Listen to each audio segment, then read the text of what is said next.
Good evening, everyone. You are in the spotlight with Brian Gardner for this Thursday, October the 26th, 2017. Good to have you all here for our second of two shows this week. As always, as we start the show, let me remind you all of the ways in which you can have your voice heard, contribute to the show, and again, be a participant. You can do that by emailing us at itspotlight411@gmail.com. You can also follow us and tweet us at itspotlight411. Again, please, as I always ask, use the hashtag itspotlight411 for anything you tweet regarding the show. And as always, you can find us on Facebook. Just search for In the Spotlight 411 on Facebook. And then make sure that once you're on our fan page, you like it. Or once you find our fan page, you like it. As you can probably tell, my voice is still not 100%. It is better. Yesterday it was very bad. I had a voice that just was, coming and going. Tuesday it was I had to keep it low. I can go a little higher today. My voice is always high. You all know that. I have a bad voice, not necessarily good for radio, but I digress. But I can't really go too high. I can go a little bit higher than I could have on Tuesday. But I'm going to try to not do that only because I want to conserve it and be able to get through the entire show.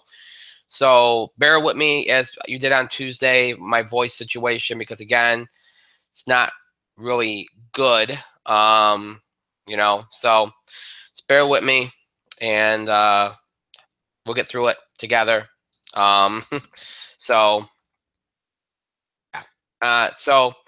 right. So we don't have a long show, which is probably good for tonight because of my voice situation and all that. It's a Thursday, so we got the usual entertainment stuff, box office beat, TV highlights. As I said the other day, we're going to be doing our holiday movie preview. And we years ago, and anybody that's been with us for years knows that we used to do a big, long show on like previewing movie season, like summer movie season, holiday movie season. We used to do that, and then I just said, you know what, it's just too much. We can do a segment, and that's what we do now. So we're not going to be very comprehensive. I'll give you all an idea of what's coming, the big movies, what will be the biggest hits, what might be a surprise. This is like we do for summer. What might flop, that kind of thing. Very general, but enough to give you a little bit of overview of what's to come. So you'll get that here tonight, and that'll be the show. A lot of people say, well, you haven't been discussing too much entertainment news lately. Well, there have been things happen. There's always things happening in the entertainment world. Always. That's just the way it is. But whether it's something that you all want us to talk about, whether we feel like it's something we're talking, we obviously talk about. We try to talk about things that we think have the greatest interest. We can't talk about everything. The entertainment world's too vast. It's not like sports, We can't talk about even sports. We can't talk about everything. We try to talk about the things that either people indicate to us in their fan participation in their emails that they want us to talk about, or things that we kind of, gravitate towards because we think the audience that we have would want us to talk about those things. So that's really how we do it. And there really hasn't been anything lately. There's been New York Comic Con, but there hasn't been anything earth-shattering that really is like, oh, you got to talk about this, got to do that, got to do that. So that's why we haven't really done it. And we've had so many other things going on that we haven't had to do it. And I would rather spend the time talking about the holiday movie season tonight than, trying to shift through a bunch of, random entertainment stories that I think people might want us to talk about, but maybe they don't. I might be assuming, whatever, that kind of thing. So, so that's kind of what my mentality was in terms of that. But, that'll be the show. We're not going to do a whole lot tonight. There's obviously a lot more going on in sports than there is in entertainment. Now, there is no World Series game tonight. That's the World Series is tied one game apiece after a classic last night. And if you like offense, you love that game. After a classic game last night, game 2, which went into extra, and it was a great game. The series is now tied at one game apiece. We'll talk more about that game and the World Series in general in detail on Tuesday. There'll be a lot to talk about, no doubt.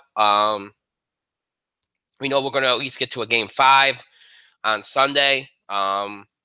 Now that the series is split, if I had to guess, I'd say we're at least gonna get to a game 6 now. Which I said Dodgers in 6. but they might have to do it a little bit differently than I thought they were. I thought they'd win both games at home, and they were 6 games away from doing that. But I think you'll get at least 6 games out of the series, even though Houston's played like a different team at home. I do think the Dodgers will sneak one at Houston, but I think we'll be still playing the World Series when we next have a show. Well, we might not. We might have a Game 7 because we're not gonna have a show on Tuesday. So we'll see. We might not be playing the World Series when we next have a show. So we'll see how that goes. But yeah, it was a great game. It was a classic. We'll talk more about it next week. Because there's a lot to mine and how that game was managed last night. And I'm probably going to rant, and it's probably a good thing I'm not doing this tonight, ranting about this, because my voice would be gone. Because I mean, I've been talking about it. It's getting ridiculous the way some of these managers are managing games. And I know it's not their fault, but I just don't like it. But anyway, it is what it is. So, we'll talk about it, and we'll also talk about the news today. And everybody's been asking, because people know I'm a Yankee fan. People have been asking me. They said, "What do you think about what the Yankees did today with Joe Girardi?" And you all know, excuse me, you all know. Look, I haven't always liked Joe Girardi. I have not always been fair with Joe Girardi.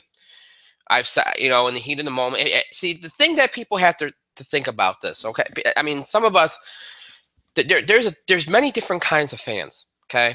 There's the quintessential fair weather fan who jumps on bandwagons, only is only cares when the team is good, that kind of thing, or gravitates from team to team based on who's successful and who's not. Then you have your diehard fan that no matter what is a fan. They never veer. But there's different kinds of diehard fans. There's a diehard fan that's extremely critical, sometimes too much, and never lets you get away with anything, or is an armchair manager, thinks that everything is wrong and it has to be done their way. Then there's the kind of diehard fan that just will go along with anything and is just supportive no matter what, win or lose, whatever. So there are different kinds of fans. I kind of fall in the middle. There are times when I'm overly critical. There are times when I sit there and a lot of times unfairly rant and rave about a manager or a coach and what they're doing. And then a day or so later, I'll reflect on it more. I'll think about it more and go, hey, you know what? I can kind of understand why they did it. I don't necessarily agree with it, but I shouldn't have gone crazy about it. Cooler heads and all that. So there's times when I feel like I do that, and that's how a lot of fans do. Some fans never come back off that though. A couple days later, they're still just as angry and irrational as they were when something first happened. I think, and we'll talk more about this on Tuesday. On the surface, I don't like the move. I don't. Like I said, I've been hot and cold on Girardi, but I think, and I've said this numerous times, you do not fire a manager unless you know for a fact or feel very, very confident. You never know for a fact. Unless you feel very confident you can find somebody that can do the job better. All right. Now, I know they had their reasons. We'll talk about those reasons on Tuesday, because they're not reasons that probably got nationwide attention. They're more reasons that if you follow the team enough, you might be able to catch on to those reasons, and eventually they'll work their way into the national spotlight. But right now, they're not like, it's not like, oh wow, they failed to make the playoffs. Oh wow, it wasn't any big blow up or anything like that. It was more just hey, his contract's up. We feel like the team has a new voice, that kind of thing. When you hear about it, when you go into more detail about it, you kind of understand it. And to me, it's not exactly the same as the John Farrell firing, but I think it's similar in that the mind was made up a long time ago. It really didn't matter what was done. You heard the Red Sox when they fired John Farrell. It didn't really make a difference what he did. They were going to make this move. They felt like a change was needed. And I think the same thing was happening for Girardi. I think no matter what happened, I mean, if he went to the World Series, and especially if he won it, would have made it harder to do this. Yeah, and they might have had to kind of, maybe they would have done what they did with Joe Torre and just kind of offered him a contract they knew he probably wouldn't have accepted to save face. But I still think they might have made the move because I think they feel like in the best interest of their future, they need a new voice. I think their mind was made up before this season even started, and I don't think they expected this season to. I mean, nobody did, to be what it was, and I think that played a big role in this thing maybe getting more difficult because I think look, if they did make up their mind early, which I think they did, if they did make up their mind before the season or at some point early in the season, whether they said it outright or not, that Joe probably knew that something was going on and that it could happen. And that might have explained some of the ways he did things this year or some of the, I mean, it wasn't very out of character, but there were things that, I don't know. I mean, we can go into more detail on Tuesday, but the thing is, not on Tuesday, Thursday, I should say, sorry. The thing is,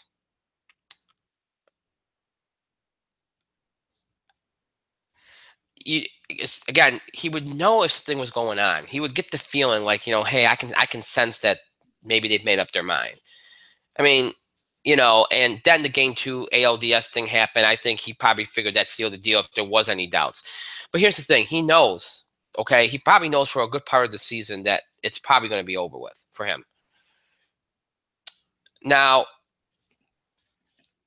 that might impact him in a lot of ways.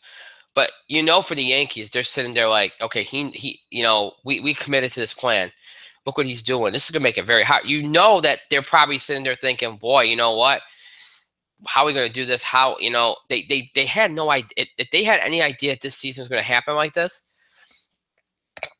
If they had an idea this season could turn into something more competitive than the second wild card, they might have, even though he had a year on his contract, got rid of him before the season. Just so that they can avoid this, because it does. I know there's a lot of Girardi haters, and that's why this is not going to be looked at as some big, huge uproar. It's not going to be causing a huge uproar because of that, like it did for like Torre and and everything. And it's not going to do that. But the thing is, it's still something that a lot of people are going to look at and go, boy, you know what? This guy's 200 games over 500 for his career as a manager with the Yankees. He has the highest winning percentage of any manager in the last 10 years. He got you within one game of a World Series in a rebuilding year. I mean, people are going to look at this and go, what are you looking for? I mean, it reminds me of John Farrell. Because see, and again, unless you watch these from outsiders' perspective, okay? From a national perspective, not a local one or not one that follows these teams. You're looking at this going, what are you doing? But if you're watching these games, like I'm a Yankee fan, I watch almost every game. I watch a lot of Red Sox games too. So if you watch these games, enough of these games, you go, okay, well, geez, I can kind of see why they got rid of Farrell. Oh, I can kind of see why they got rid of Girardi. You can see these things. Now, does that mean that these are the right moves? We'll see. But there's a lot of reason to think they're not. But there's also a lot of reason to think they are. And the only reason why it comes off controversial to some is because they just look at the surface. They look at the records. They look at, well, you came up in one game of the World Series and all this other stuff. And some of it just doesn't jive with people because they don't know more of the specifics of the situation. So, we'll talk about this next week. I have no idea who they're looking at. I mean, there's some names that you can assume they're going to look at, but I mean, really, they've kept this very close to. And the Yankees are not like any other organization. They don't have leaks. They keep things. When they make trades, they always come out of nowhere. They're very sneaky. They keep everything close to the vest. They're run like a well-oiled machine. You're not going to know until they want you to know who is in contention. And I also think if they had this plan for a long time, they're going to get rid of Girardi, which it clearly seems they did. They probably have some idea on who they're going to bring in, or at least a short list of who they're going to bring in. Because here's the thing. I know they were still playing till Saturday, but they thought, I mean, if they had any ambitions okay, on hiring any of those got people that have been hired, like Mickey Callaway or Alex Cora, they would have made some kind of overture to the both of them, okay, or kind of gave a hint to them, you know, saying, hey, we're still playing, but we might make a move here. Maybe I mean, I know they're not supposed to do that, but I think that probably does happen. Or I mean, then again, there were rumblings out there that Girardi might leave, so I don't know, but um, the Yankees. I think if anybody that was available, okay, they were worried about the person that they were going to hire being hired by somebody else, they would have acted accordingly. All right, so they must have some people in mind, and they must not have been concerned that these people were going to get picked up by another team. So we'll talk about it. I'll even rant a little bit about it, and not really so much in defense of Girardi, but more in just a general way of where I think this sport is going. Because while I think they've got the quality of play issue to a good point where we're seeing more offense and home runs, it's not just about pitching and defense anymore. So it's not like people are going to turn away from the league in droves. They're going to keep watching now because it's the league got some of its magic back in a little bit in terms of how these games are being with the offense and everything. But there's also some issues too. And there's issues in terms of, like, if you're a fan of the game itself, you hate what's going on because it really is just, these managers are just going completely insane with the way they're managing games. These managers aren't even managers anymore. They're basically figureheads for the organizations. And it's a disturbing trend that I think is going to be a very, very bad one for a number of years. And I think it's already cost some teams not only wins, but championships. I think it's going to cost a lot of managers their jobs. I think it's going to keep a lot of potential good young managers from getting jobs because of the way things are going. We'll go at length about this on next week. I don't want to get into it tonight because it's an entertainment show, but I did want to say something about this because it's the hot sports story of the day, and a lot of people are asking me about it. There's a lot of layers to this. Obviously, the Girardi thing, the Yankees part of this. Where will Girardi go? You figure the Nationals, but the Nationals are not a very well-run organization. So who knows if he want to deal with that.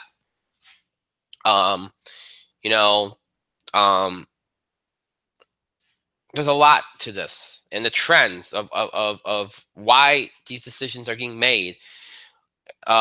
Where guys like Dusty Baker, who is nothing like is not an analytical guy at all. But he still managed to get a job with the Nationals, and they're not a very analytical team anyway, so that's probably why he got it. But yeah, Dusty Baker and John Farrell and Joe Girardi, all guys that won 90 games and made the playoffs.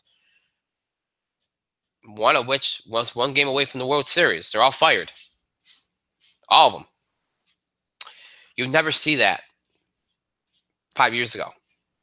Doesn't matter if there was a feeling, well, this guy doesn't have a good good relationship with guys in the clubhouse or that kind of thing. The results were there. You win 90 games, go to the playoffs. In Girardi's case, you go to the ALCS, come from one game of winning. And a year when nobody was expecting anything, that usually doesn't get you fired. There's a different mentality now. Not only in baseball, but across all of sports, there's a different mentality now. And we're going to talk about that next week. We've talked about it a few times already. But we're going to talk about it at length next week because I think it's a very important thing to discuss right now. And it's affecting different sports in different ways. But baseball will be the focal point because it's really, in my mind, watching the playoffs this year and even last year, but especially this year, I think, and watching the way these guys have managed, a lot of these managers have worked this season. To me, it's sad. What's going on? It's sad for the game. What's going on? And I'll leave off with this and go into the, because I don't know where my co-host is. I was going along with this to stall. I'm not saying that you don't buy into sabermetrics, that you don't buy into numbers. I'm not saying that. Okay, I think numbers, sabermetrics, data is very important. It's good guide. It's been used. It's always been used in baseball in some way, shape, or form. I don't mind that. You know, you define matchups. Like maybe you decide this person should play over somebody else because they have better numbers off that pitcher, or better numbers off righties instead of versus better numbers against righties or better numbers against lefties. You know, that kind of thing. Or a pitcher is better against righties versus. I mean, that I don't mind. But at some point, okay, at some point, performance has to matter. Because over managing can get you losses too, and I don't think that gets enough attention. I think more you're seeing people try to go the safe way, and you don't win. You don't. Most World Series, most championships are not won being safe. As far as choices go, you do have to go on a limb. You do have to take risks. Sometimes you do have to leave somebody in there against your better knowledge. Because you look at last night, but Dave Robertson, I like Dave Roberts. I think Dave Roberts has had a great year. But to take Rich Hill out because, the third time through the order, his numbers are bad. First of all, those statistics are always skewed. I don't buy into those at all. I would look at those numbers and say, all right, well, maybe we have to have somebody warming just in case. He gets somebody on or two men on. But I'd go batter by batter and say, hey, let's see what he's still got. Because you shorten the game. Because not using a reliever that day. Okay, Rich Hill pitching very well. Leave him in the game. Maybe you get an extra inning out of him. That's one less reliever you had to use that could be available later in the series. That's less tax on their arm. Or that could be available later in the game should the Astros tie the game still, despite your best efforts.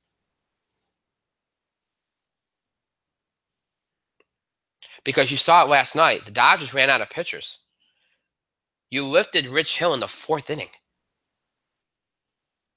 I mean, we're in an era now where starters are being lifted before the fifth inning before they can qualify for a win just because we're afraid of what they're going to do the third time through the order because of some numbers that, look, here's the thing, folks, okay?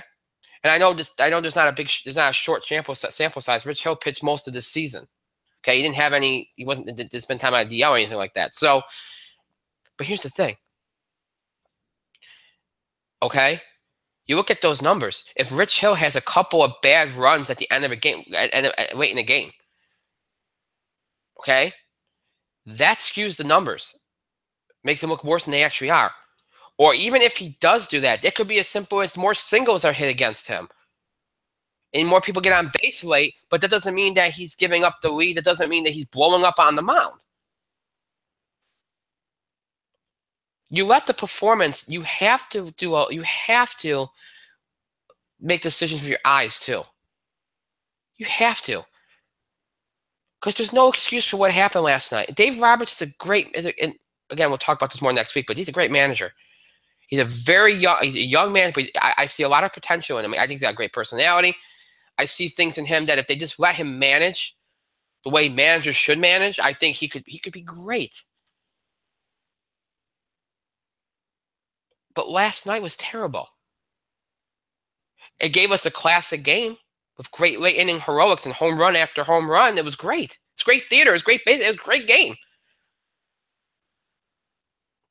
So, I mean, that's the positive side. Hey, we got a great, compelling, dramatic game out of it. Great. That's awesome. You love that. But then you look at this and you look at this in detail and you go, you ran out of pitchers. Even if they didn't give up runs in that inning, okay, let's say McCarthy gets out of that inning, no problem. That's all you got is McCarthy. McCarthy's the last pitcher they had. He's going to keep pitching. Now, he's a starter, so that's not a problem. But still, by using him then, let's say you go 4, 5, 6 innings, you can't use him the rest of the series.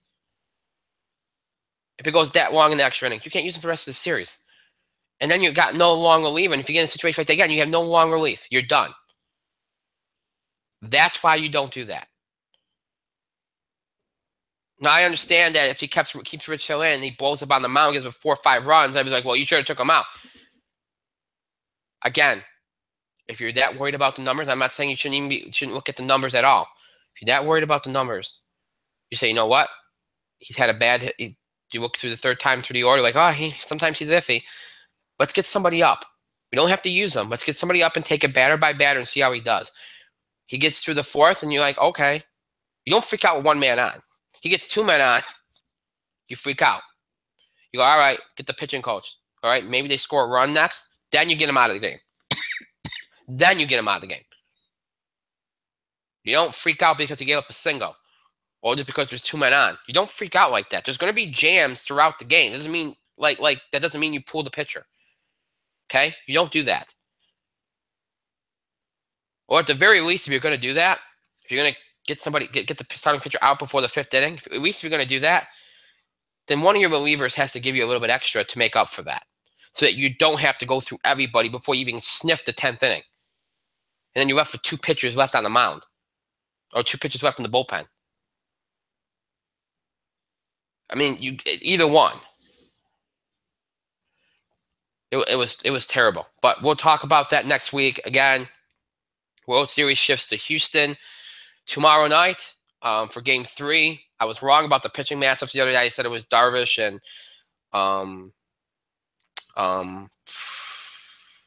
Verlander.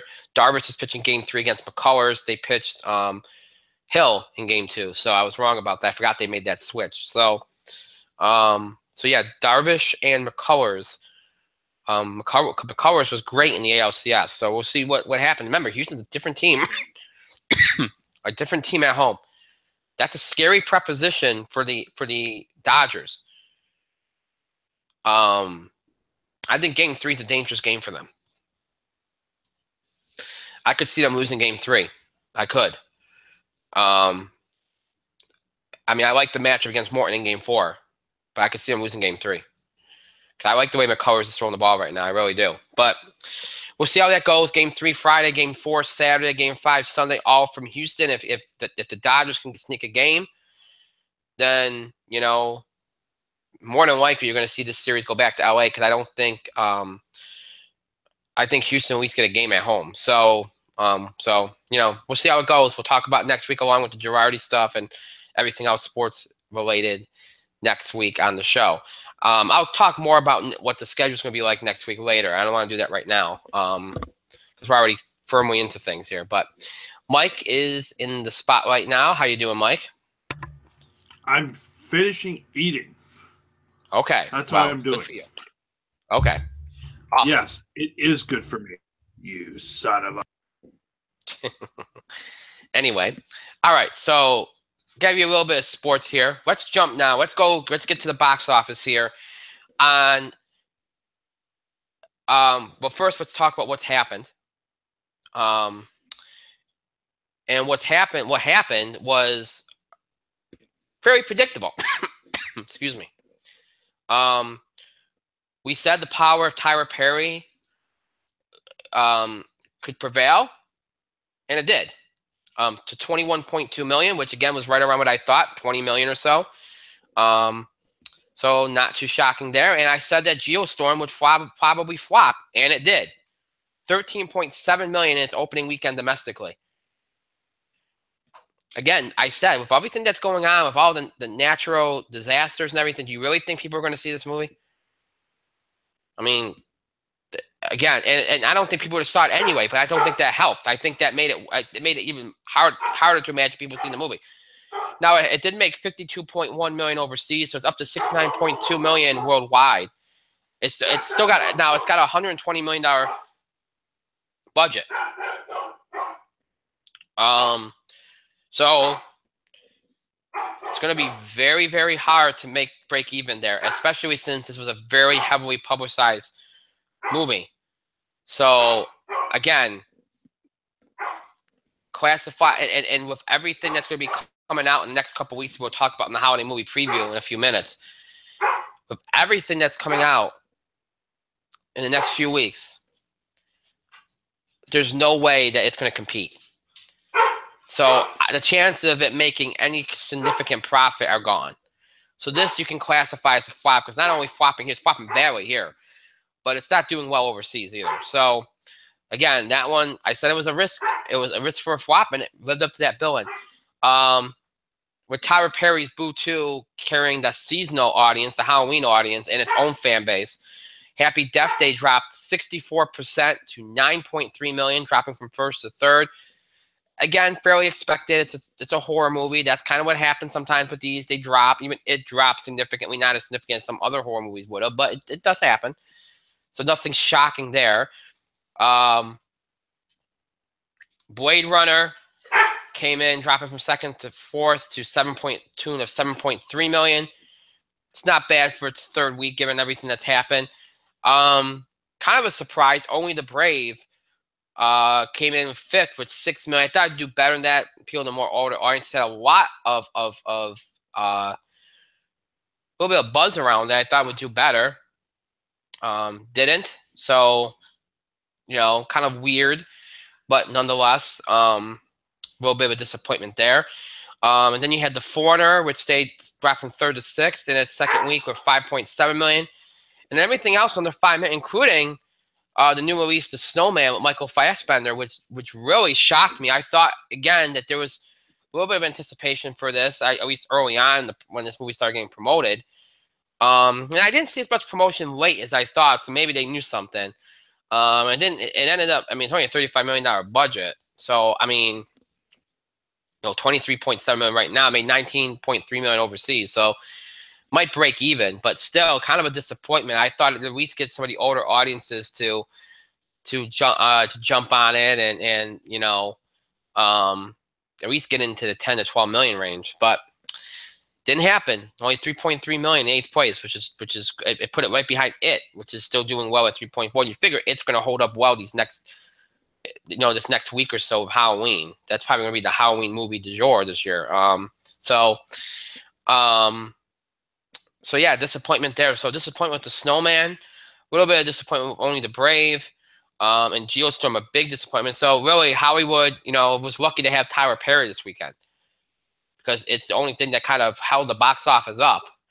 And again, that wasn't that shocking. Most of these movies fell right in line with what we thought, maybe a little under in some regards, but nothing, earth-shattering.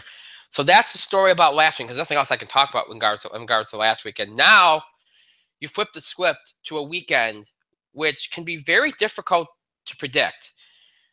Now, first things first. Halloween's on a Tuesday. So Halloween is not on the weekend. So that helps the box office a little bit. Because, if it was on the weekend, then, you figure you won't get a lot of traffic, at least from, a lot of people under the age of 18 on those nights. Now, even young adults, like 18 to 30, might still not come out, but you could see people going to a party and then to a late movie or vice versa. So yeah, Halloween not being on weekends should help the box office. But again, as we always talk about, you still have parties, you still have other events going on. Just because Halloween's on Tuesday, a lot of the big stuff will still happen on the weekend because they don't like to do it during the week with people at work day and stuff like that. So you still have the risk of Halloween events playing a role in hurting the box office whenever you have, the weekend right before Halloween or the weekend right after Halloween, usually the weekend before Halloween. You always think about that and put that in the back of your mind, thinking like, okay, this could have some significant impact. Now, seasonal movies have done very well. It came out 2 months ago, and it's going to hold up well this weekend because it's been the big hit horror movie of the year and of the fall. But you saw Happy Death Day do well in its opening weekend. And then last weekend, not a horror movie, but Madea Halloween, Boo 2 Madea Halloween did very well. So Halloween movies and horror movies have done very well this season. You will get another Halloween-themed movie or horror movie, in this regard, it's a horror movie, this weekend in the form of Jigsaw. The latest film from the Saw franchise from Lionsgate opening in 2,941 theaters. So it's getting a big theater count, not a huge one, but, you know, enough. Now, it's only got a $10 million budget. R-rated, all right? So it doesn't have to do much. Low risk, high reward. It doesn't have to do much, and it probably won't do much. It might only pull in around 20, but they'll take that. They'll take that and run with it. You know, we'll see how it goes. I mean, I think it's probably going to get between 15 and 20 million, and they'll be happy with that. If they get to the $20 million mark, I think they'll be really happy. So, that's your big film for this weekend, and I do think it'll take number one this weekend. So, next film up in terms of theater count is Thank You for Your Service, a drama from Universal, opening in 2,054 theaters, starring Miles Teller and Amy Schumer. R-rated, only a $20 million budget. So again, kind of a low risk, high reward thing. Been promoted now. Only The Brave not doing as very well last week. I don't know. I mean, I could see this doing a little bit better because I think it's got a little bit better cast, but I don't know. They've reached out to servicemen and women, offering them free tickets and all that stuff, so that will probably help too. Builds goodwill and all that. So, I mean, I could see it pulling in around 10 million. I don't think it's going to do much more than that, especially with the theater count at 2,054. So around 10 million would probably do it. Maybe a little more, but I can't see it doing much more than that, especially on Halloween weekend. And then you got Suburbicon, a crime comedy from Paramount, opening in 2,046 theaters. Again, R-rated. So all three of the major movies being released this weekend are R-rated. Directed and written by George Clooney. The Coens are also among the writers. Matt Damon, Oscar Isaac, Josh Brolin, and Julianne Moore also star in the film. Good people behind it. It's got a lot of buzz. It's one of those off-the-wall type deals. A lot of people are excited about it. It will probably play very, very well to older audiences and to the fan base of these actors. I could see it pulling in a good 13, 14, 15 million. Again, it's got a small, not a big enough theater count to really do much more than that. So it will probably beat Thank You for Your Service, I would imagine. So, and those are your three big releases. Now, Thor Ragnarok is opening overseas, so that will probably see all the attention, the big numbers overseas this weekend. And then they'll be opening over here next week, and then obviously that will be number one next week. So we'll talk more about that in the holiday movie preview, and of course next week. So this is the way I see this weekend going. I think Jigsaw will be number one, anywhere from maybe 17, 20 million. That's how I see it going.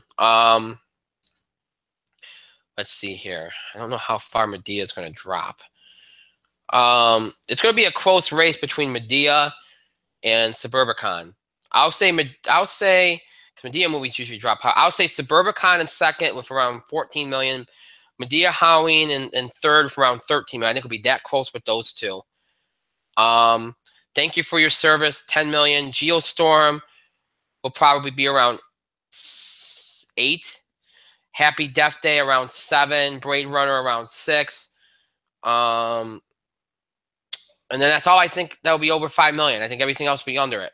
You know, you look at how Blade Runners, I say Blade Runner, I think I did. Only The Brave was already at 6 million. Foreigner was already at 5.7. I think it will probably stay around 3 million because of the fact that it's Halloween. So, but yeah, I don't think anything else finishes over 5 million.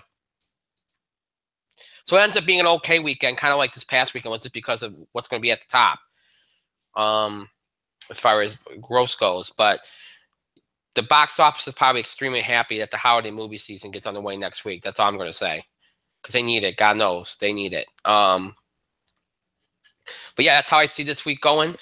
And we'll see if Halloween plays a bigger role. Halloween events play a bigger role. You can see those numbers that I mentioned lower. So let's keep that in mind. Mike, do you have anything you want to add as far as the box office goes?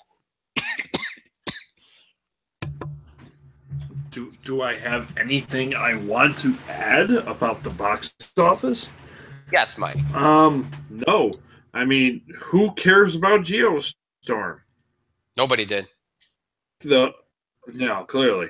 I mean, some decent money overseas.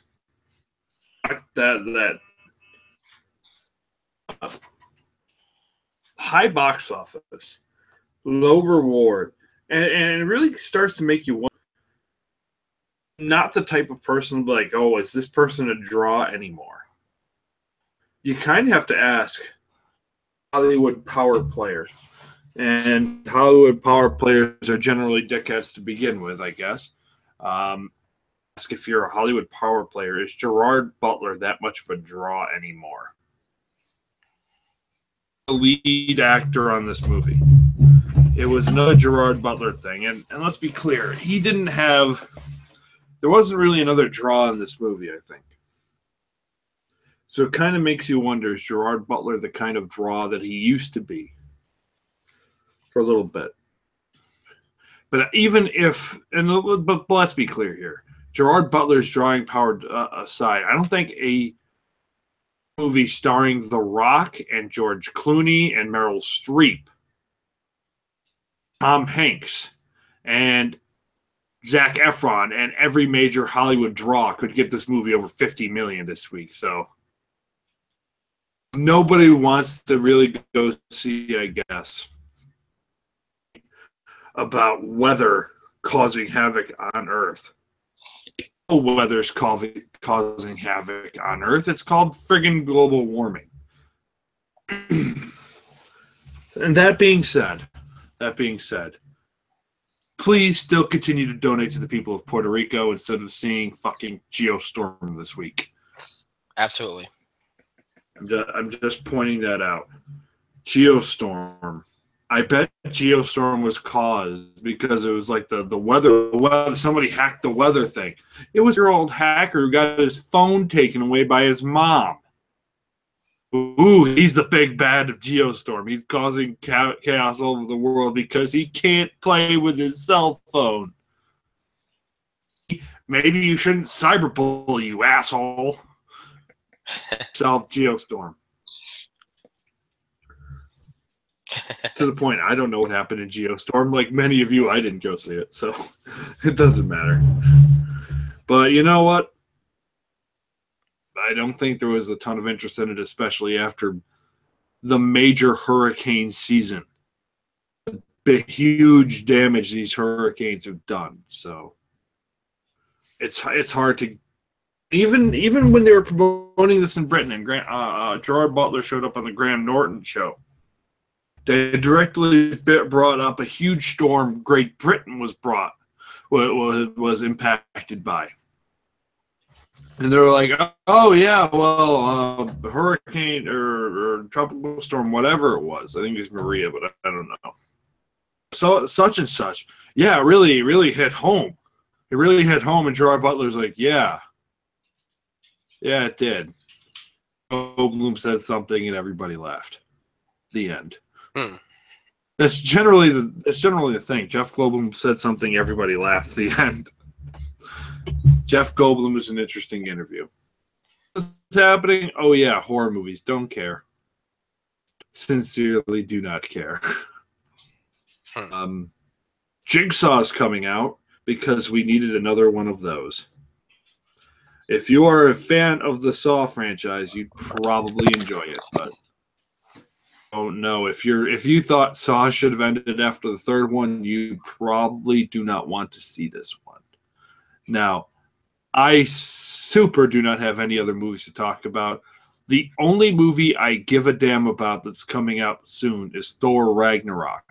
Like many of you, I am intrigued by this Thor and Hulk buddy movie. I am looking forward to Thor Ragnarok. And November, whenever that comes out. So rude. So rude. So whenever the Thor Hulk buddy movie comes out, I am there. But until then... You mean a week? Next week? Comes out next week. I was not aware of that. Yeah, it's coming out overseas this weekend. So well, the movie will be online. It's already kind of been online. I've seen people I've seen people mention that it's somewhere, but that Marvel has to fix that. I'm not going to talk about it tonight, but Marvel really has to stop with that. One of Marvel's huge issues. I mean, I imagine I'll talk about another huge issue Marvel has in a little bit, but it's one of the huge issues Marvel has. Understand that you want to treat your international fans well, and you release the films overseas ahead of time, but think was going to happen. You release it even if you release it in the United States. If the movie's going to be pirated online anyways for the rest of the United States and beyond. What they should if you have access to it. What they should at least do is open it internationally the same week as US. That's the point I was just about to make. Okay. The easiest solution they can do is the worldwide release date. And I think Disney does this for Star Wars. Am I correct? I think you're right. They do that for Star Wars to kind of reduce piracy. So if they do it for Star Wars, why wouldn't they do it for Marvel? It's a good question. All right. Well, I mean, Thor's a lost cause, but it might be something they'd want to do for, I don't know, Infinity War.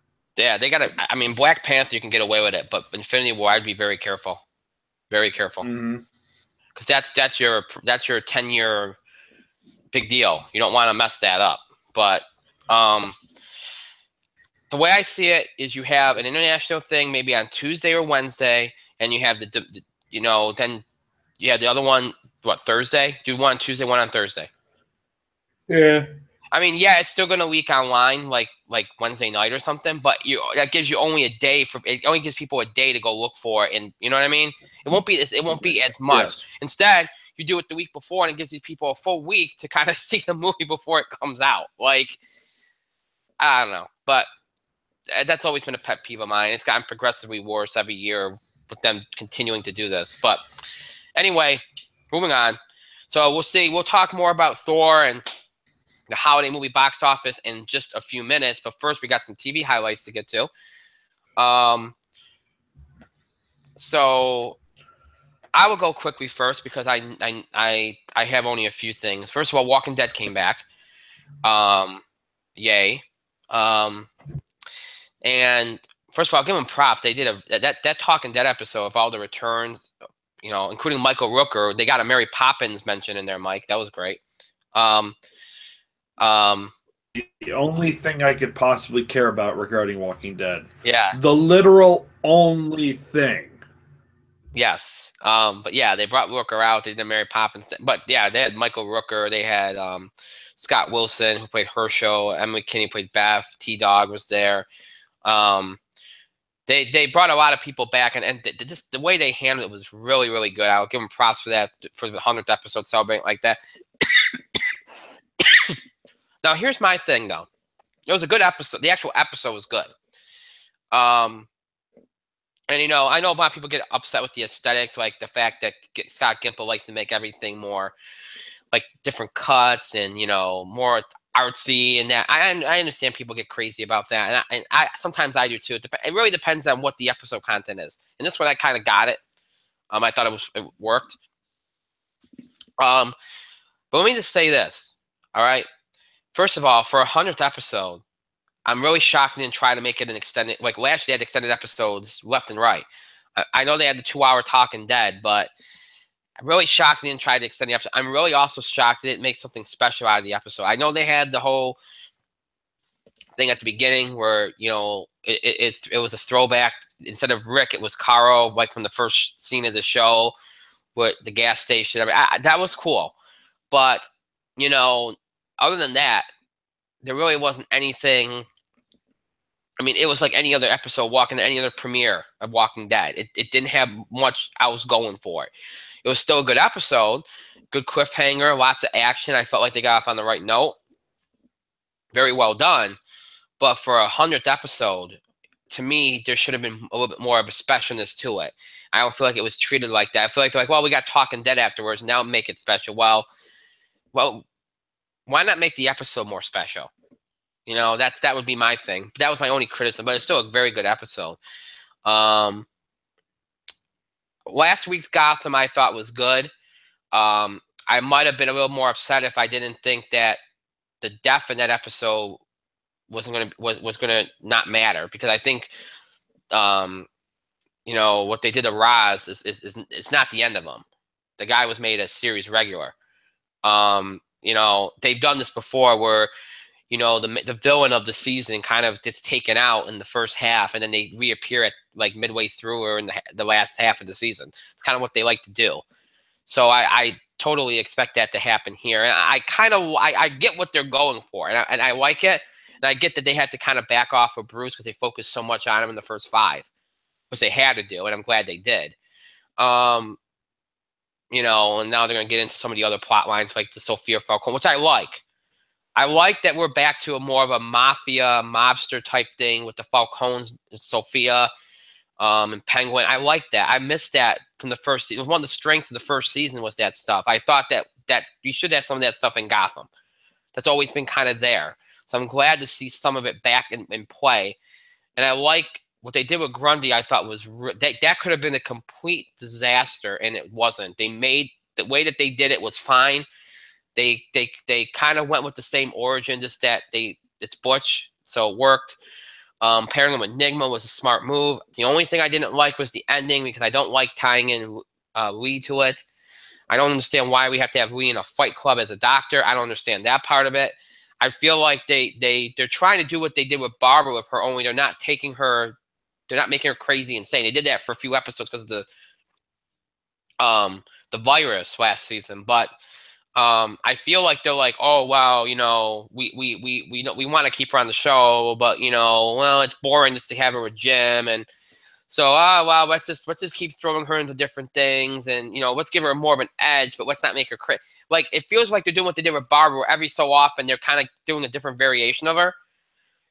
And just to keep mixing it up, because they just want these actresses to stay, and they like them, and people like the characters enough. But like, I don't know. I feel like I don't mind it with Barbara so much because of the way the arc you've had for her. But with Lee, I wish they would just, after the virus thing, I wish they would have just kept her away for a little bit, had her come back maybe late in the season, reunited her with Gordon, and that would have been that. I wish they would have just left it like that. But you know what? Not everything's always going to be perfect. But I thought it was a very good episode.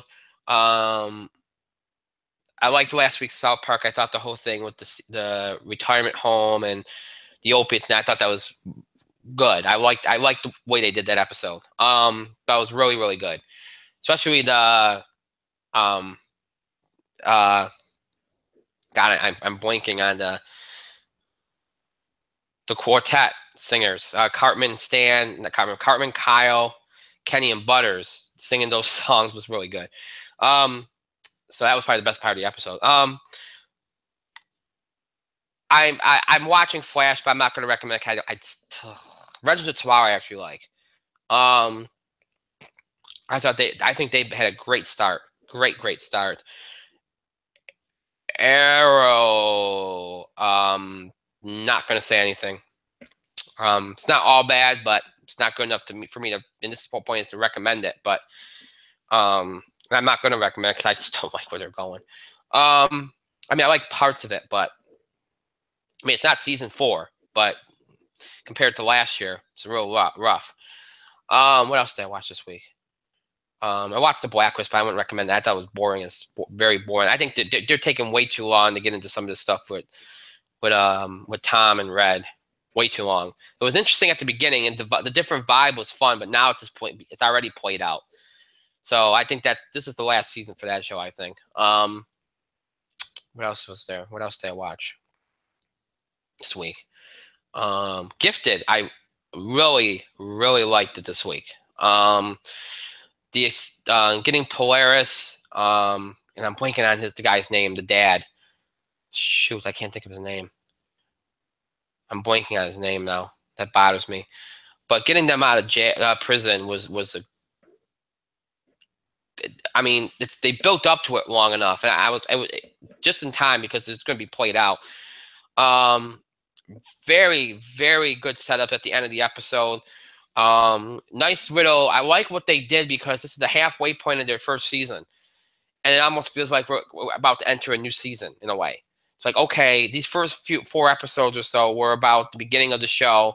It was its own chapter. And now the last half of the first season is another chapter. If that's what it felt like. So I really like what they did in the final 30 minutes of that show on Monday. Really, really, I think the show kind of came into its own a little bit there. So that's good. Smart, but good. The less I say about Inhumans, the better. That's all I'm going to say. I'm done. Go ahead, Mike. Hey, well, let me start off by saying I don't know how long my segment's going to be because I'm honestly picking and choosing the shows I haven't been. I'm a couple episodes behind here. I'm caught up there. So, I'll do my best. I am caught up on Bull. Michael Weatherly. And look, I've been saying this for over a year now. The show is really and this episode, the most recent one we dealt with, Bull has to help represent his friend Mac, who and for the first time they do a trial on an Indian reservation, and they have to get to the bottom who actually killed this casino the head of the casino security. It had a nice mystery to it. More of Jason Bull's kind of backstory. For the first time, you're actually inside of Bull's head as Miranda introduces her current boyfriend to Bull. You can kind of get inside Bull's head, and you can kind of see him just analyze the hell out of him. It was a very entertaining scene. You know what? Bull is a show I've been recommending, and I'm going to continue to recommend it. I enjoy Bull an awful lot. Show. Forgive my... I'm trying not to. Let's move on to Lucifer. I think I'm episode behind up until this week. It's been good. This episode, actually, the episode that I'm on, I just previously watched, I should say, focused on Maze again. Maze and her bounty hunting skills, and how Lucifer and Decker kind of switched roles, whereas Lucifer completely trusted Maze and Decker was kind of hovering. And then midway through the episode, Lucifer was very worried, and then Decker was kind of, you got to trust Maze here. The Maze-centered episodes are very interesting because they reveal a little bit more about this character. And not only that, you had, what's his face? The other, I think his name's Kevin or something. I don't know. Major detective kind of helped Maze out, kind of showing something we don't see often. Dan. His name is Dan. So we had Dan kind of help with Maze. And meanwhile, Tom Welling's character was not in this episode. Makes you wonder. And it kind of helps, and this furthers the season-long mystery with Lucifer and the Sinner Man. This episode is a strong episode for Lucifer. I saw half of, I think, the Sack of Gifted.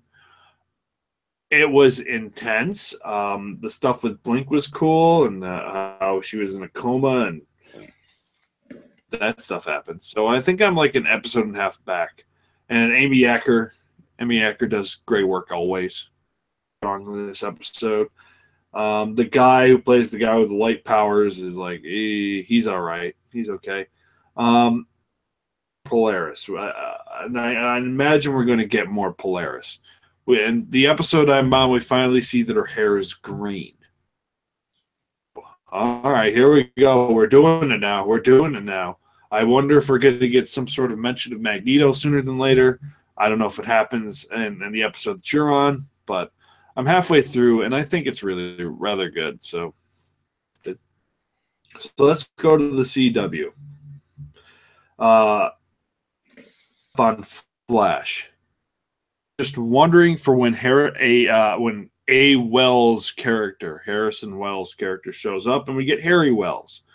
Harry Wells is going to be a part of this team going forward for this season, and thank goodness, because this show needs some sort of Harrison Wells. This show needs a Harrison Wells, and this is an interesting episode because Flash can really get close to this villain.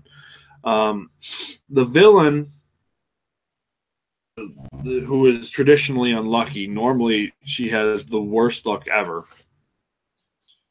But her luck comes at the expense of the luck around the city, the general luck, and when everything is going wrong.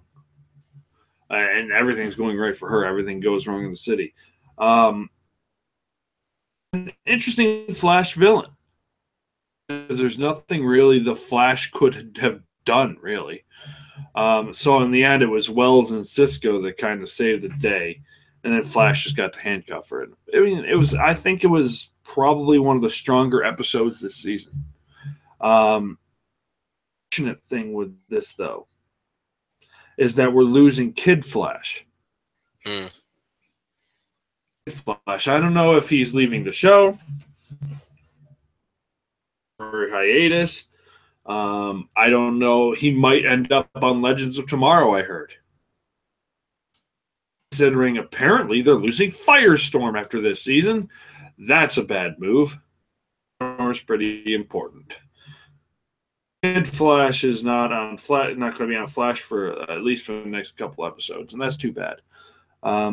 Speaking of Legends of Tomorrow, this episode featured Billy Zane, or the one I'm on featured Billy Zane. I think I'm one episode back. P.T. Barnum. It was P.T. Barnum. It was a good episode. I think this season, Legends of Tomorrow, is the strong DC show. Yeah, because dynamics amongst the Legends are changed, especially with Rip Hunter having the new time agency, and the Legends aren't really per se. They're kind of going to be getting on the time agency's last nerve a little bit. And what was supposed to be a level 1 time anomaly under the Legends turns into a level 8, and then, pardon me, and then the Legends save the day again. It was a good episode. It was a strong episode. I feel like it always needs more Mick Rory, Dominic Purcell. Obviously, I think Heatwave is probably the most interesting character on the show. I'm hoping against hope that someday they bring back Captain Cold again. That'd be nice. Until then, Heatwave is the strongest character on the show. I highly recommend Legends of Tomorrow. They've been doing some good work. So DC's Legends of Tomorrow. Jump to ABC. I'm one episode back on Speechless, but the one episode the last episode I saw, I don't think I talked about, where Maya had to train these aides, aides, and it was kind of about her struggle and how the dad had to kind of like form this bond. They over about what JJ could do and can't do in the future. It was actually a very touching episode. It improved the dynamics again. Speechless, I'm going to say, is still the best comedy on television. So I always recommend Speechless. They've got the holiday episode this week, so I don't know why Brian muted it. I'm on the last thing now. I'm going to talk about Inhumans. Excuse me for 1 second. Sorry for the dead air. I'm going to talk about Inhumans. So, let me start by saying this. In the most current episode, Maximus the Mad. He does a little bit of his villainous stuff. There's a little bit of sanity slippage from Maximus the Mad. That being said, he is still the most likable and most rootable character in this show, other than Lockjaw. And he's starting his descent into real villainy.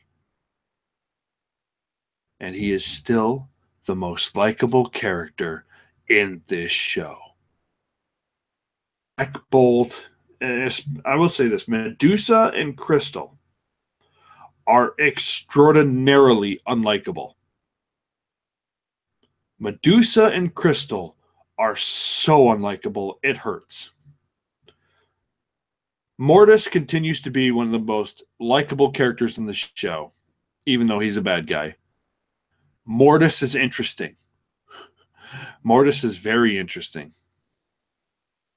So in the few scenes we've got with Mortis, he kind of stole the show again. So Mortis continues to be one of the highlights of the show. Black Bolt was there. The scientist was there and wasn't interesting. Gorgon and who's the other guy? Who's the other guy?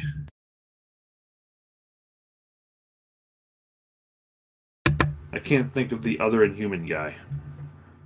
Karnak. Karnak, I think his name is Karnak.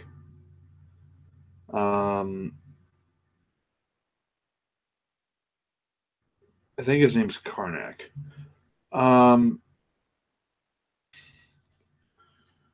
Their relationship is really interesting. It's very cool. You kind of see the backstory of their relationship to an extent.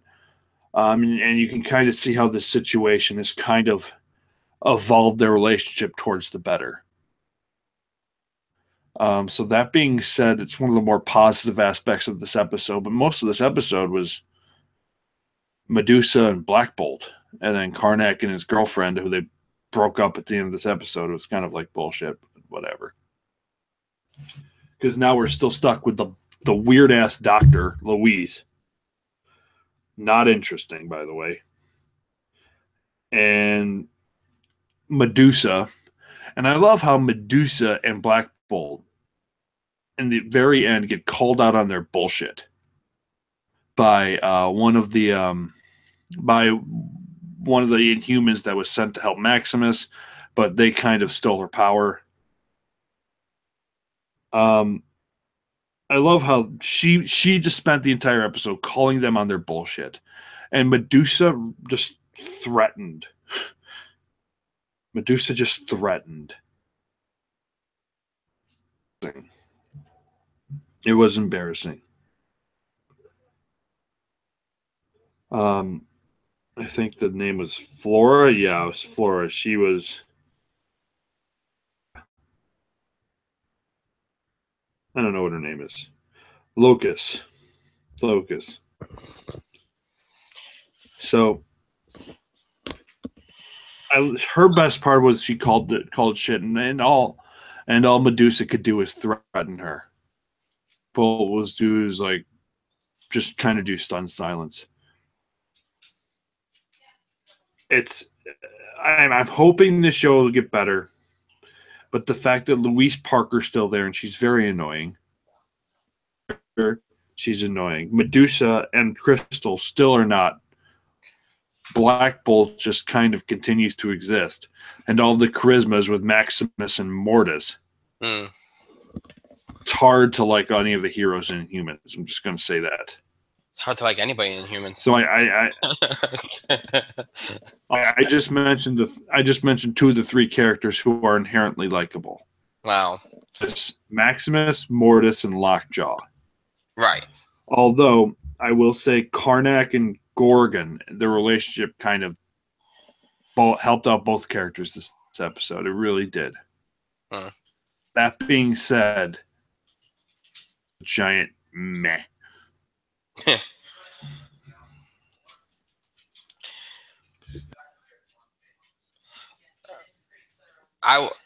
You still there? So just said I'm all done. Oh, okay. I lost the sound there for a second. I'm sorry. It's hard to like even the few bright spots on humans. It's hard to invest in because it's not going to be here much longer. Um, but yeah, I mean there are bright spots, but hopefully they translate those bright spots to other parts of the MCU. You know, um, we'll see.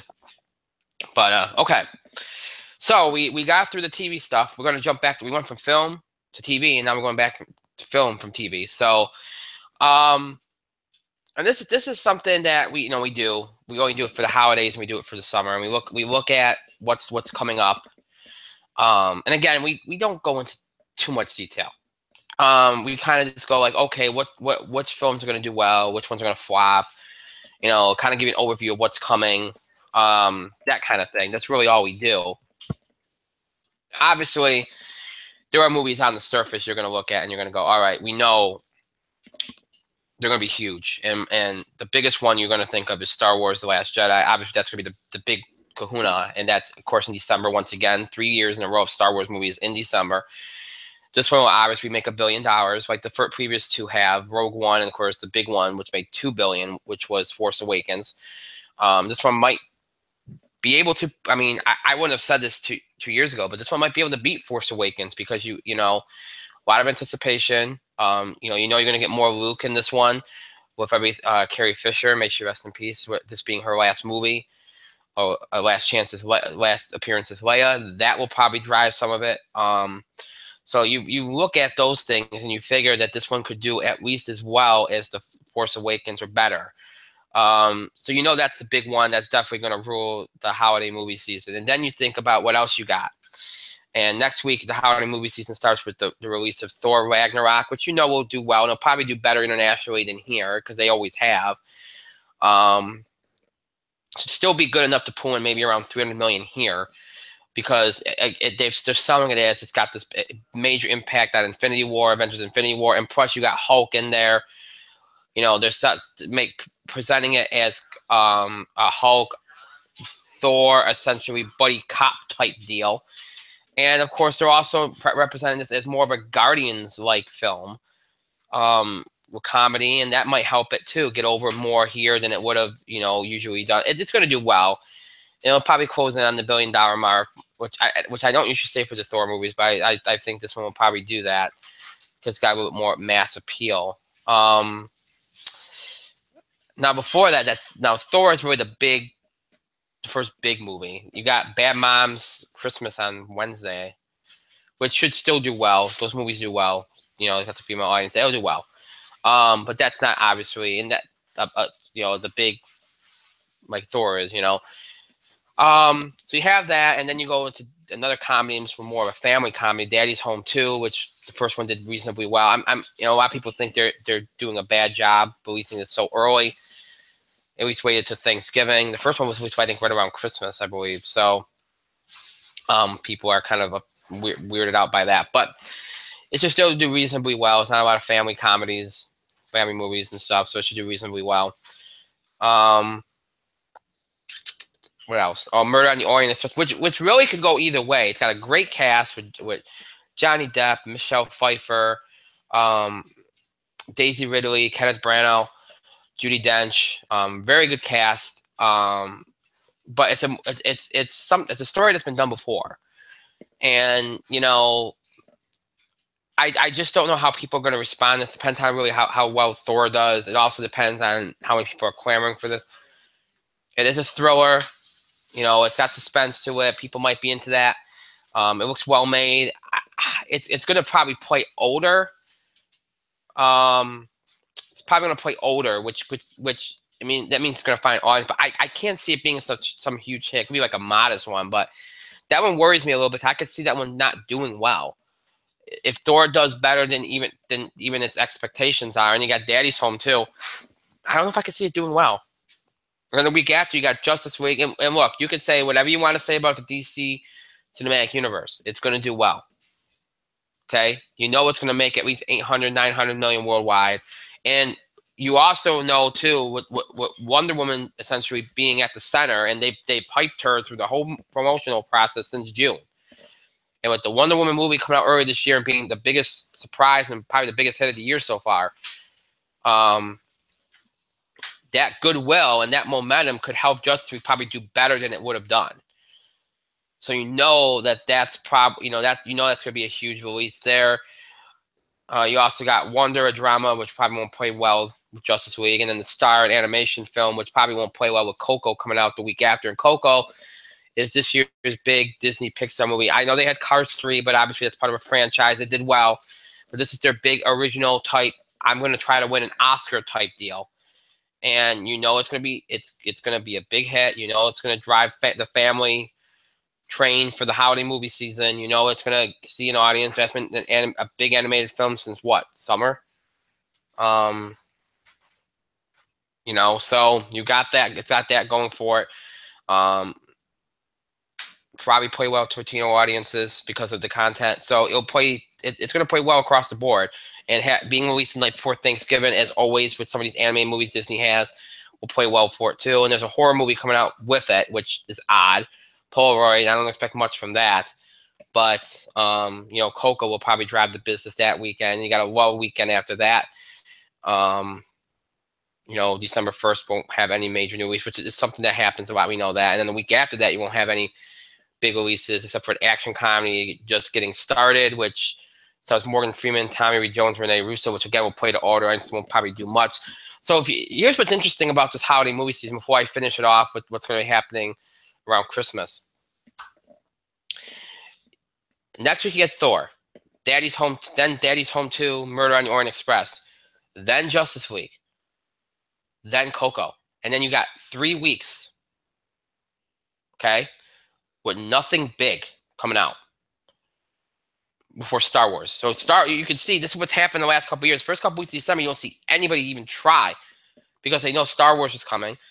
Okay, and they know there's other big movies in November too, but they know Star Wars is coming. They think even with Star Wars is already out, people are saving their money for Star Wars. So that's kind of the way it's playing.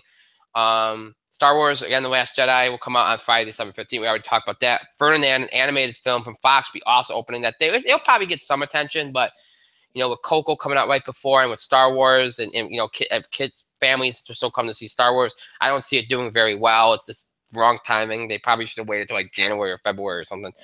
Might have been a good winter break kind of release, Ferdinand. And then Friday the 22nd of December, you have a comedy drama called Downsizing, which is getting some buzz. It's Alec Baldwin, Matt Damon. A lot of people excited about that one. Father Figures, another comedy. Glenn Close and Ed Helms, which again might play to older audience, R-rated. And then you got Pitch Perfect 3, which we know will do well. It'll get the female audience. So 3 comedies. The weekend before Christmas. 3 comedies. And then on the 20th, 2 days before that, Jumanji, which is they're kind of like a reboot sequel type. It's connected to the first one, but it's kind of like a reboot too. Starring Dwayne Johnson, Jack Black, Kevin Hart, Karen Gillan, Nick Jonas, and Bobby Cannavale. So that more of the family type film. So Christmas week, the week after Star Wars, but Star Wars in itself could be considered a family movie in some regards. You have Jumanji, which is a family film, and a comedy end of things. And then 3 comedies on Friday, one of which is R-rated. So a lot of comedy this holiday season. From Daddy's Home to, if you want to consider a family animated movie like Coco on the comedy side, you can do that, obviously. Downsizing, Father Figures, Pitch Perfect 3, Jumanji, and then Star Wars, which falls into the family. There's a lot of family-type comedy films coming out. So maybe what it is, Star Wars is coming out, but I feel like if we're a comedy, that makes us different. We might not get hurt by it too much. You could see that maybe that's playing into some of the mentality. And after the 22nd, the only other movie of note, The Greatest Showman, which opens on Christmas Day, starring Hugh Jackman. It's a musical, which might get some play. Again, to family audiences, it might get some play. And to older audiences as well. So That's your holiday movies. So there's not a lot of movies, but they're all. You look at this listing here, and we've done this over the years, where we looked at this and saw a lot of smaller movies. You're not seeing that anymore. They've been scared off. Every one of these movies, short of maybe 3 or 4 of them, are all big budget, major release movies. All of them. That's the first trend you notice. So Star Wars, Justice League, Thor, they've all scared the other movies off. That's what's happened. And again, a couple animated movies, a lot of family movies, anime movies. Star Wars qualifies as a family movie in some regards. You got a couple superhero movies, and then you got a lot of comedies, which we haven't seen. We haven't seen a lot of comedies in a while. Like there's been a scare. Comedies have been scarce at the box office the last couple of years, especially hit ones. So, very interesting trends here. More comedy. Holiday movies always used to bring a lot of animated films and family films. We're seeing that, and that hasn't happened always over the years, in recent years. But it's happening more frequently now, and you understand why. Probably figure they stand a better chance, them kind of movies and comedies, against Star Wars, and they're probably right. But you got those, and not a whole lot else. And let's do the math here. 1, 2, 3. I'm just counting what I think will be the major releases. 1, 2, 3, 4, 5, 6, 7, 8, 9, 10, 11, 12, 13, 14, 15, 16, 17. 17 major new releases in these next 2 months. That's not counting, any awards movies coming out, limited release type deals, that kind of thing. 17 expanded releases. Those will probably add. So you figure you might end up with like maybe 21, 22 major or somewhat notable releases in these next 2 months. That's low. There are times in the past where you see 40. Again, these bigger movies, they don't want to. I think Hollywood's finally realizing we can't release too many of these big movies at once. We don't want them to cannibalize each other, especially the big ones like Justice League, like Thor, like Star Wars. They're being careful now, and rightfully so. Again, there will be some movies that likely expand their releases. Awards type movies that will expand their releases as you go along. And we'll talk about them along the way. I don't know. Again, I don't know how the release schedule is going to go, so I can't really go like, oh, these movies are definitely going to be expanding over this period, or you don't know how they're going to lay out. The Disaster Artist will be the one to keep an eye on. That's one I know we're going to see. And that's the movie from A24, directed by James Franco, starring James Franco, Seth Rogen, Dave Franco, Josh Hutcherson, Bryan Cranston. Very big cast. Adam Scott, Megan Mullally, Sharon Stone, Alison Brie, Zac Efron, Zoe. So great cast. R-rated, and it's the film that's about the production of The Room.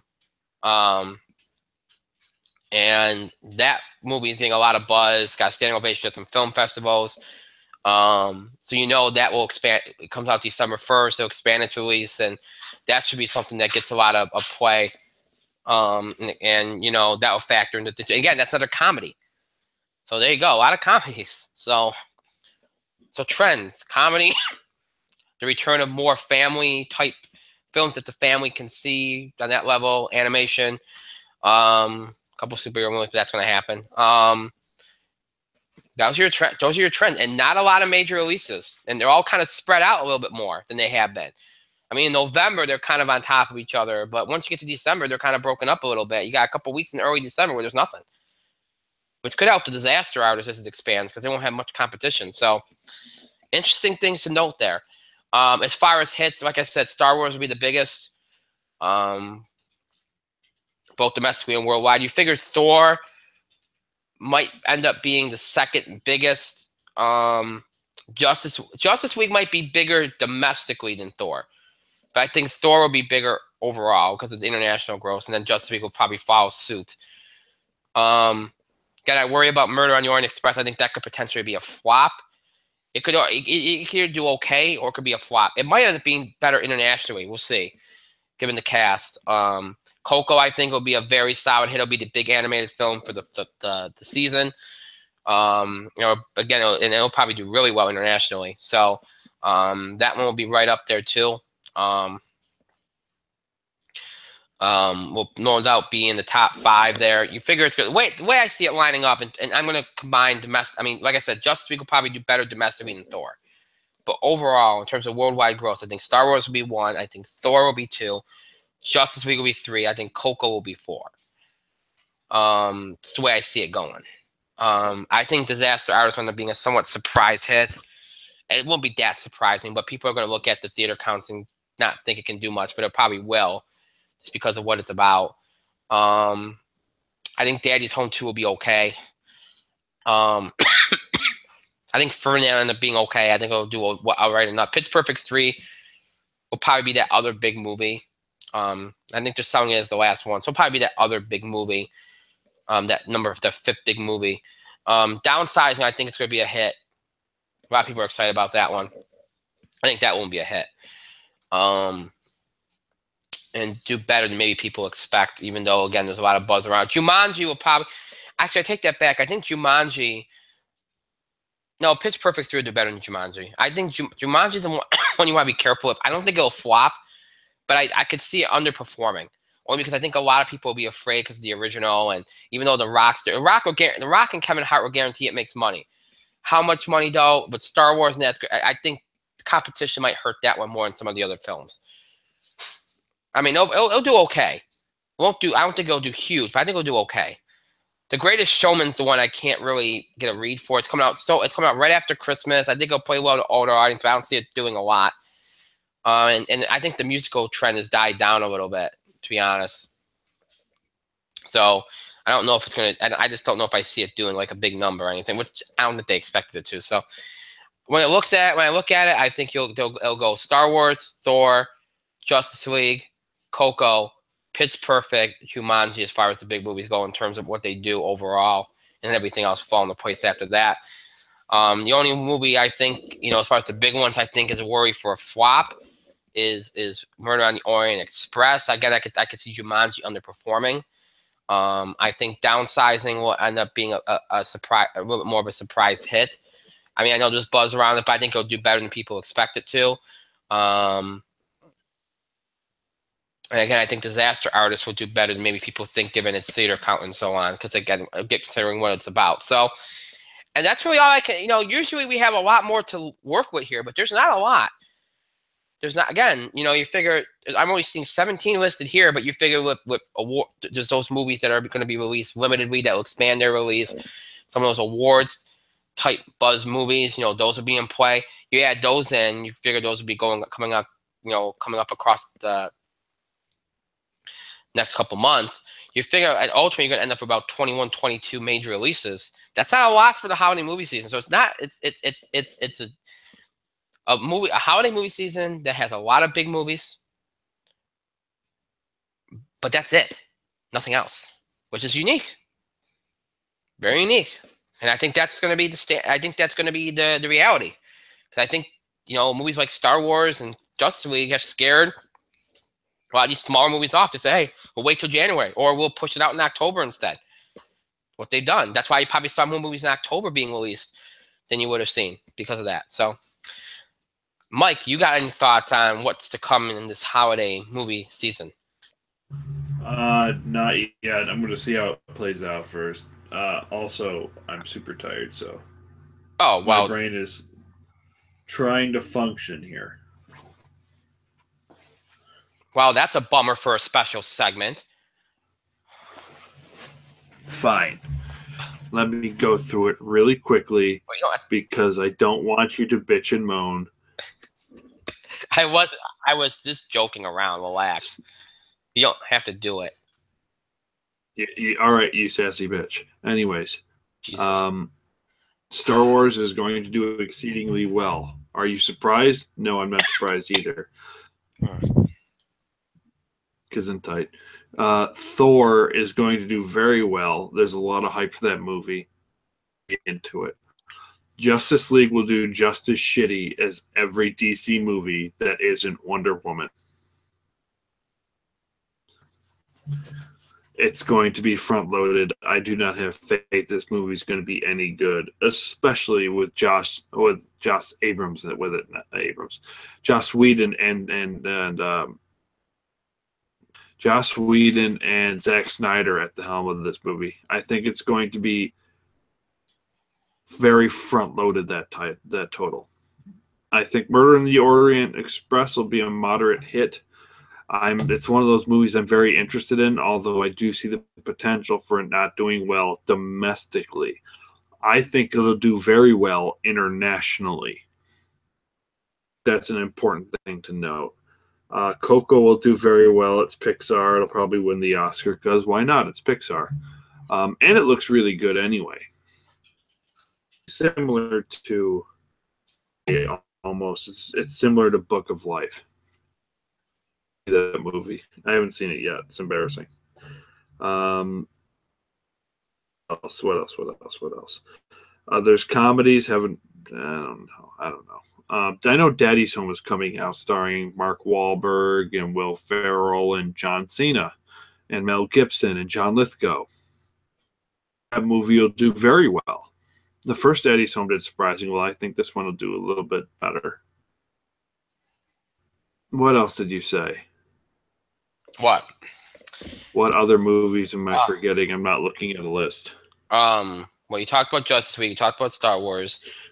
There's Pitch Perfect 3. There's Coco. I already talked about Coco. Yep. You got Murder on the Orient Express. I already talked about that one.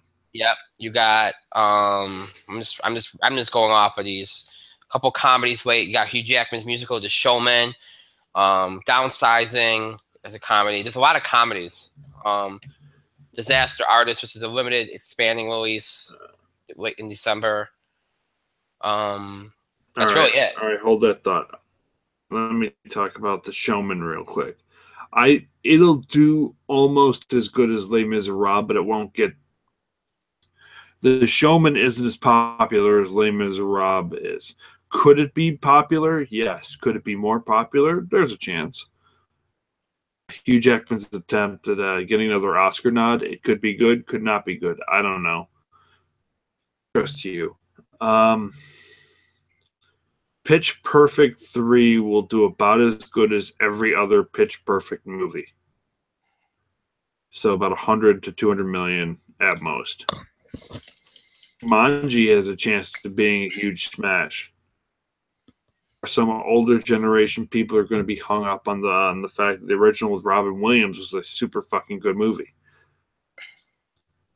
And it is.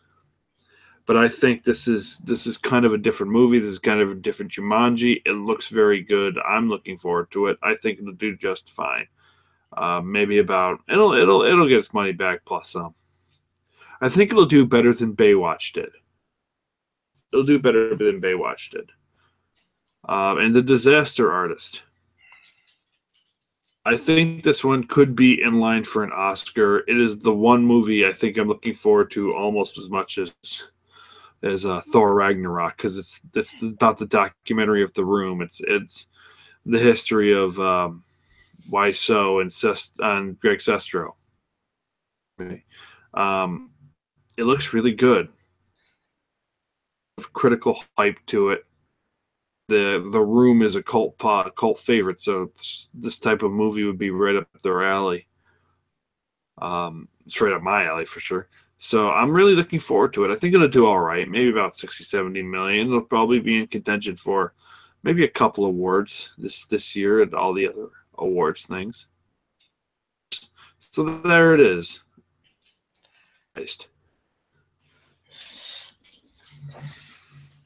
Don't be a sassy bitch, Brian. I won't. I won't. Snap. Obviously, we'll talk more about all these movies as we go along over the next 2 months. Again, there's not as many as there usually is, but they're all bigger. That's again, that probably scared a lot of them off. So over these next few weeks, we'll be talking about these movies. We'll go into detail about them and give you more insight into them. This is supposed to be just a general overview and kind of preview, and that's what it was. So, I just have to bring this up because one of our fans sent this to me before we end the show. I got a really big kick out of it because I give her credit for coming out and just saying it. But Gal Gadot confirmed tonight, I guess, to an interview that Wonder Woman was retconned after Batman versus Superman. Sure. You know, in Batman vs. Superman, it made it clear that Wonder Woman chose to stop being mankind's hero for a number of years. But in Wonder Woman, that wasn't the case. And this is her quote, okay? We realized that actually there is no way that Wonder Woman will ever give up on mankind. The reason why she left the Iron was because she wanted to make their life better and safer. They are her calling. So I'm giving you a very honest answer. Sometimes in the creative process, you establish something that is not necessarily the right decision, but then you can always correct it and change it. So Wonder Woman will always be there as far as she's concerned for mankind. So, in other words, they effed up, and Patty Jenkins and Gal saved it. Yep.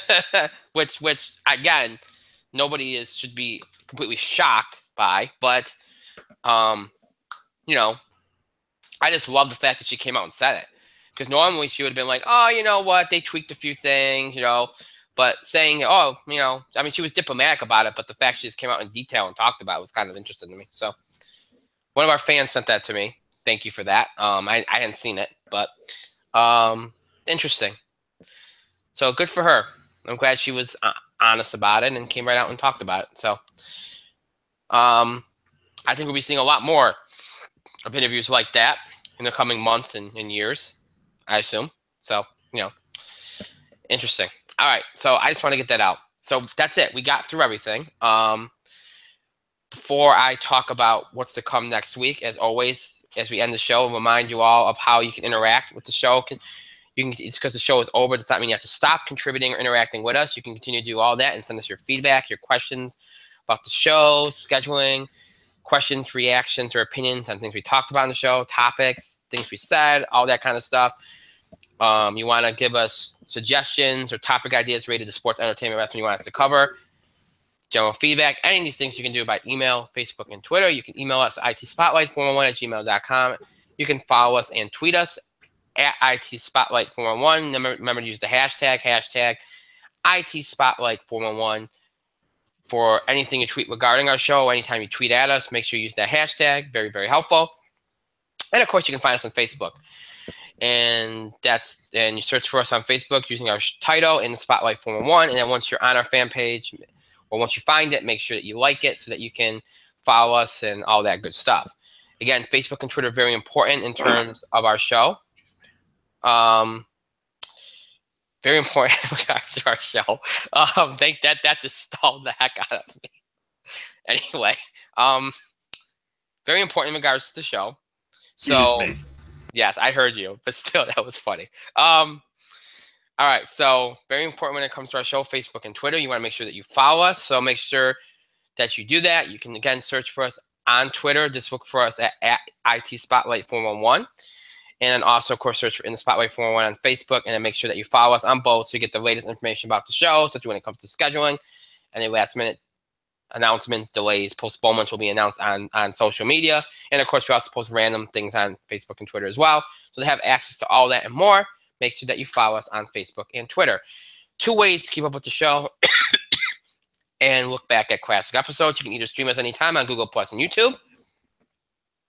Just search for In the Spotlight 411 on both those sites, and you'll have access to every episode we ever produced for Google Plus and YouTube, which is everything from mid-October 2015 right up into tonight's episode. So everything from the last 2 years is available to you on there.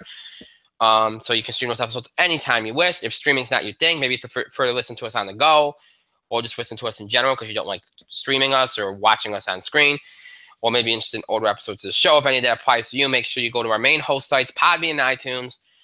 And over there, you just search for In the Spotlight 411. And once you take into our show pages on both those sites, you'll have access to every episode we've ever produced in the 7 years we've been doing the show.